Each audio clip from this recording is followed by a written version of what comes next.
আইবুড়ো ভাত খাওয়াতে গিয়ে বেদ আবার দুর্গার খাবারে বিষ মিশিয়ে দিচ্ছে। হ্যাঁ প্রিভিয়াস 7টি দেখা যাবে আজকের পর্বে। বিস্তারিত জানতে ভিডিওতে একটি লাইক দিয়ে পুরো ভিডিওটি দেখতে থাকুন। গল্পের শুরুতেই আমরা দেখতে পাবো সমরেশকে জার্সানাল ডিপার্টমেন্টে নিয়ে এসেছে জেরা করার জন্য। এদিকে সমরেশের খুবই মন খারাপ। তখন তাকে বসতে বলা হয়। জার্সানাল বলুন চা না কফি কোনটা খাবেন? তখন সমরেশ বলে, শুনুন আমি একজন লেখক, সাধারণ মানুষ, আমার এসবের ব্যবস্থা করার কোনো দরকার নেই। আপনারা একজন অপরাধের সঙ্গে যেরকম ব্যবহার করেন আমার সঙ্গে এরকমই করতে পারেন। তখন জার্সানাল বলতে থাকে, দেখুন আমি কিন্তু আপনাকে অপরাধীর মতো এখানে আনিনি, সমরেশ দা ভুল বুঝছেন। তখন সমরেশ বলে, সমরেশ দা নয়, সমরেশ চট্টোপাধ্যায় বলে ডাকবেন। আপনি হয়তো জানেন আমি লেখালেখি করি, আমার উপন্যাস রয়েছে। সেই উপন্যাসের গল্প থেকে সিনেমা তৈরি হওয়ার কথা ছিল, যার নির্দেশক ছিল সঞ্চিত ব্যানার্জি। তাকে অ্যারেস্ট করা হয়েছে। তার স্টেটমেন্টের ভিত্তিতে আমাকে এখানে আনা হয়েছে জেরা করার জন্য। আচ্ছা ঠিক আছে, আপনি যে কারণে আমাকে এখানে নিয়ে এসেছেন সেই বিষয়ে প্রশ্ন করতে পারেন, করুন। আর তখন জগদ্ধাত্রী বলে, আচ্ছা ঠিক আছে, আপনাকে কে ফোন করেছিল এই সিনেমা নিয়ে গল্প বানাবে? তখন সমরেশ বলে, এসবি প্রোডাকশন থেকে, তবে আমি তাড়াহুড়া করে নামটা জানা হয়নি। যা শুনে জার্সানাল বলতে থাকে, আপনি নামটা কেন জানেননি? তখন সমরেশ বলে, আমার উপন্যাস নিয়ে সিনেমা হবে, এই উত্তেজনায় আমার নামটা জানা হয়নি। আর তখন জগদ্ধাত্রী বলতে থাকে, তাহলে অ্যাকাউন্টে আপনার টাকা কিভাবে ঢুকলো? 50 লক্ষ টাকা। তখন সমরেশ বলে, এই ব্যাপারে আমার সতর্ক হওয়া উচিত ছিল, কেন যে সতর্ক হয়নি? তো বিড়বিড় করে কথা বলতে থাকে। আর তখন জগদ্ধাত্রী বলে, স্পষ্ট করে বলুন কি বলতে যাচ্ছেন? তখন সমরেশ বলে, আপনি আমার কাছে কি জানতে যাচ্ছেন? আপনি কি খবর জানতে চাচ্ছেন? আর তখন জগদ্ধাত্রী বলে, আপনি বুঝতে পারছেন না? সঞ্চিত ব্যানার্জি স্টেটমেন্ট দিয়েছে। আপনি এবং সঞ্চিত ব্যানার্জি দুজনে একসঙ্গেই ছিলেন, একসঙ্গে মিলে ছবিটা বানাতে চেয়েছেন। কৌশিকী মুখার্জির কাছ থেকে 50 লক্ষ টাকা নিয়েছেন। এ ব্যাপারে আপনার দুজনে সবকিছুই জানেন, এমনকি মহরত পর্যন্ত এ ছবি হয়েছে। মুখার্জি পরিবারের সবাই এসেছে। ওইখানে জগদ্ধাত্রী গুলি লেগেছে, ওইখানে গুলিগালাজও হয়, সেই গুলিটা আমার লেগেছে। কিন্তু ঘটনাচক্রে এই খবরটা আমি আগে জেনে গিয়েছি, এর জন্য আমি প্রাণে বেঁচে গিয়েছি। বুঝতে পেরেছেন? এখন আপনি বলেন, সঞ্চিত ব্যানার্জি যে স্টেটমেন্ট দিয়েছে এটা কি সত্যি? যার শুনে সমরেশ অবাক হয়ে যায়। তখনই ওইখানে কৌশিকী চলে আসে। কৌশিকী এসে বলতে থাকে, সঞ্চিত ব্যানার্জি যে স্টেটমেন্ট দিয়েছে এটা যে সত্যি নয় সেটা তুমি ভালো করেই জানো জগদ্ধাত্রী। যার শুনে জগদ্ধাত্রী তো অবাক হয়ে যায়। তখন বলে, কে? কৌশিকীকে দেখে তো জগদ্ধাত্রী অবাক হয়ে যায়। তখন বলে, বর্দি। কৌশিকী বলে, না বর্দি নয়, বলো কৌশিকী মুখার্জি। সমরেশ তো কৌশিকীকে দেখে অবাক হয়ে যায়। সঞ্চিত ব্যানার্জি যে স্টেটমেন্ট দিয়েছে এটা মিথ্যে, এটা তুমি ভালো করেই জানো, বুঝতে পেরেছ? আর তখন বলে, বর্দি তুমি আমার স্বামীকে এখানে নিয়ে এসেছো জেরা করার জন্য। তোমাকে আমি কি না করেছি? 21 বছর অন্ধকারে ছিলে, অন্ধকার জগতে ছিলে। তোমাকে কিন্তু এই কৌশিকী মুখার্জি দেখেছে। তোমার অনুপস্থিতিতে তোমার সন্তানকে আমি আগলে রেখেছি। তোমার স্বামী স্বয়ম্ভু, আমার ভাই, তাকেও আমি আগলে রেখেছি। বুঝতে পেরেছ?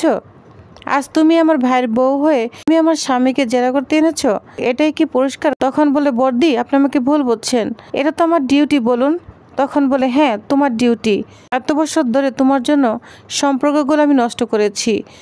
উৎসব মুখার্জি, মেহেন্দি মুখার্জি, সবার সাথে সম্পর্ক নষ্ট করেছি, তাদেরকে সবকিছু থেকে বঞ্চিত করেছি। এগুলোই হয়তো ডিউটির মধ্যে পড়ে, তাই না? যদি ডিউটির মধ্যে না পড়ে তাহলে আমি তোমার জন্য এগুলো কেন করেছি? তোমার জন্যই তো করেছি। তাহলে আজকে তুমি আমাকে এই পুরস্কার দিলে? তা শুনে জগদ্ধাত্রী অনেক কষ্ট পায়। তখন জগদ্ধাত্রী বলে, শুনুন এইটাই হচ্ছে ডিউটি ম্যাডাম মুখার্জি। ম্যাডাম মুখার্জির নাম শুনে অবাক হয়ে যায় কৌশিকী। তখন কৌশিকী বলে, ও এইটাই নিয়ম না? ঠিক আছে, অ্যাডভোকেট সাহেব এখানে আসুন। তখন অ্যাডভোকেট সাহেব ভিতরে আসে আর তখন বেল পেপারটা কৌশিকীকে দিয়ে দেয়। কৌশিকী বলে, এই নিন অ্যান্টিসিপেটরি বেল।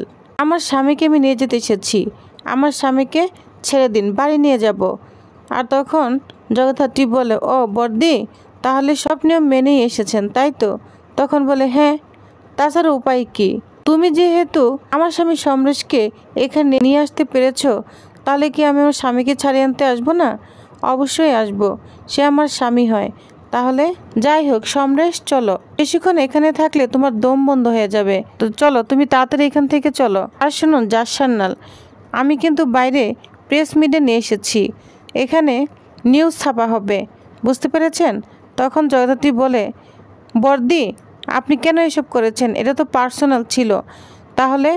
তখন কৌশিকী বলে, আমার কাছে পার্সোনাল বলে কোনো কথা নয়, সবই পাবলিক করা হবে। কারণ সঞ্চিত ব্যানার্জির বেলায় যদি নিউজ মিডিয়া আসতে পারে, তাহলে সমরেশ চট্টোপাধ্যায়ের বেলায় কেন আসবে না?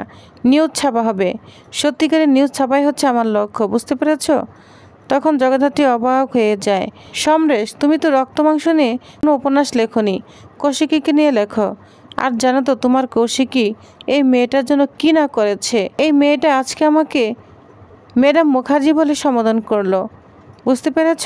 যাই হোক, এটা আমার পুরস্কার, চলো বাড়ি ফিরে চলো। তখন সমরেশকে নিয়ে কৌশিকী বাড়ি ফিরে যায় আর জগদ্ধাত্রী বর্দি বলে ডাকতে থাকে, পিছন দিকে আর ফিরেও তাকায় না। জগদ্ধাত্রী খুব কষ্ট পেতে থাকে। তখনই বৈদেহী জগদ্ধাত্রীকে ফোন করে বলছে, কি কৌশিকীকে ফাঁসাতে চেয়েছিলে তাই তো? তোমার পথের কাটা, তোমার মেয়ের পথ পরিষ্কার করতে চেয়েছ। বুঝি তো, সব বুঝি। কৌশিকীকে পথ থেকে সরাতে পারলেই সবকিছু তো তোমার আর তোমার মেয়ের, তোমাদের, বুঝতে পেরেছ? আমি সব বুঝি। তখন জগদ্ধাত্রী রাগান্বিত হয়ে যায়, বলছে, আমি বুঝতে পেরেছি আপনি এসব আমার আর বর্দির মধ্যে ঝামেলা পাকাচ্ছেন। আপনি জানেন না বর্দি আমার কাছে কি? তারপরও কেন এরকম করছেন? কেন আমাদের দুজনের মধ্যে ভুল বোঝাবুঝি সৃষ্টি করছেন? তখন বৈদেহী বলে, তুমি কেন করছো আমাদের মাঝে ভুল বোঝাবুঝি সৃষ্টি? তাহলে এবার দেখো, দুর্গার বিয়ে হবে না, দুর্গার বিয়ে হবে একদম নর্মালভাবে, যেমন 5-10টা সাধারণ মানুষের মতো হয়, বুঝতে পেরেছ? আরও অনেক কথা শুনে বৈদেহী ফোনটা রেখে দেয়। এদিকে জগদ্ধাত্রী অনেক কষ্ট পেতে থাকে। অন্যদিকে দেখা যায় কৌশিকী বাড়িতে চলে এসেছে। রাজনাথ বলে, আমি সমস্ত ঘটনাই শুনেছি। না না জগদ্ধাত্রী, আমাকে এভাবে ডিপার্টমেন্টে নিয়ে যাওয়া ঠিক হয়নি। তখন বলে, কাকুমণি জানো তো, জগদ্ধাত্রী তার ডিপার্টমেন্টে তার কর্তব্যের দিকে ঠিক আছে, আমি আমার কর্তব্যের দিকে ঠিক আছি, আর কোনো দোষ নেই, ও আর কর্তব্য পালন করেছে। তখন বলে, না তবুও বাড়ির জামাইকে ডিপার্টমেন্টে না ঠিক হয়নি। কৌশিকের মহাশয় একই কথা বলতে থাকে। তখন এইখানে বৈদেহী চলে আসে। তখন রাজনাথ বলে, বুঝতে পেরেছি এর পিছনে যে কে কলকাঠি আছে সেটা ভালো করেই বুঝতে পেরেছি। বৈদেহী মুখার্জি তোদেরকে ভালো থাকতে দিবে না, বুঝতে পেরেছিস? তোকে ভালো থাকতে দিবে না। তখন বৈদেহী বলে, শোনো, তুমি একটু সাবধানে কথা বলো, আমি তোমার স্ত্রী হই, একটু সম্বন্ধে কথা বলো, বুঝতে পেরেছ? তখন উৎসব বলে, মম, ডেড তোমাকে কবে সম্মান দিয়েছে? তোমাকে তো সবসময় এইভাবে অবহেলা অপমান করে যাচ্ছে। তখন কৌশিকীর মা বলে, এসব জায়গা থামতো, সামনেই কিন্তু দুর্গার বিয়ে, ওইটা নিয়েই ভাব। তখন কৌশিকী বলে, মা তুমি ভেবো না, আমি কৌশিকী মুখার্জি সবটাই সামলাতে পারি। জগদ্ধাত্রীকেও যেমন সামলেছি, ওর মেয়েকেও সামলাবো, বুঝতে পেরেছ? কোনো চিন্তা করো না, আমি সব কিছু ঠিকঠাক করে দিব। তখন উৎসব বলে, বর্দি এটা সবসময় তুই করে এসেছিস মহান হওয়ার জন্য। তখন কৌশিকী বলে, শোন, সবসময় মহান সাজলেও কিন্তু মহান সাজা যায় না, বুঝতে পেরেছিস? এর জন্য ভালো পরিচয় লাগে। দুর্গার সাথে আমার যেরকম পরিচয় আগেও ছিল, এখনও থাকবে, বুঝতে পেরেছিস? তখন ওইখানে দুর্গা চলে আসে, খুব সুন্দর একটা ড্রেস পরে। সমরেশ চট্টোপাধ্যায়ের বাড়িতে যাবে আইবুড়ো ভাত খেতে। তখন বলে, দেখতো কৌশিকী আমাকে কেমন লাগছে? তখন কৌশিকী বলে, দেখো অনেক সুন্দর লাগছে। এত সুন্দর করে সেজেছিস, এর কারণটা কি? তখন বলে, ওই যে তোমার জামাইয়ের বাড়িতে আমি আইবুড়ো ভাত খেতে যাবো না, এই জন্যই তো সেজেছি। তখন কৌশিকী অনেক খুশি হয়ে যায়, বলছে, ঠিক আছে তুমি চিন্তা করো না, আমি তোমাকে সাজিয়ে দেব, বুঝতে পেরেছ? তখন দুর্গা কৌশিকীকে নিয়ে উপরে চলে যাবে। ওই মুহূর্তেই জগদ্ধাত্রী এবং স্বয়ম্ভু চলে আসে। জগদ্ধাত্রী স্বয়ম্ভুকে দেখে তো কৌশিকী অবাক হয়ে যায়। তখন জগদ্ধাত্রী বলে, বাড়িতে যে কৌশিকী মুখার্জিকে দেখছি, ডিপার্টমেন্টে যে কৌশিকীকে দেখলাম, সেটা কি একই কৌশিকী? তখন কৌশিকী বলতে থাকে, আচ্ছা ডিপার্টমেন্টে যে আমি জগদ্ধাত্রীকে দেখে এসেছি, বাড়িতেও কি সে জগদ্ধাত্রী একই জগদ্ধাত্রী? যা শুনে জগদ্ধাত্রী অবাক হয়ে যায় আর কৌশিকীর দিকে অবাক হয়ে তাকিয়ে থাকে। এদিকে তো দুর্গা আইবুড়ো ভাত খেতে চলে গিয়েছে বেতের বাড়ি, আর বেতকে আমরা দেখতে পাবো দুর্গার আইবুড়ো খাবারের মধ্যে কিছু একটা মিশিয়ে দিচ্ছে এবং সে খাবার দুর্গা খাচ্ছে। তো প্রিয় ভিউয়ার্স, তাহলে আপনাদের কি মনে হয় এবার কি দুর্গাকে রক্ষা করতে পারবে জগদ্ধাত্রী? তো আপনাদের কি মনে হয় অবশ্যই জানাবেন। নেক্সট আকর্ষণীয় পর্বটি পেতে অবশ্যই আমার সাথেই থাকুন। ধন্যবাদ।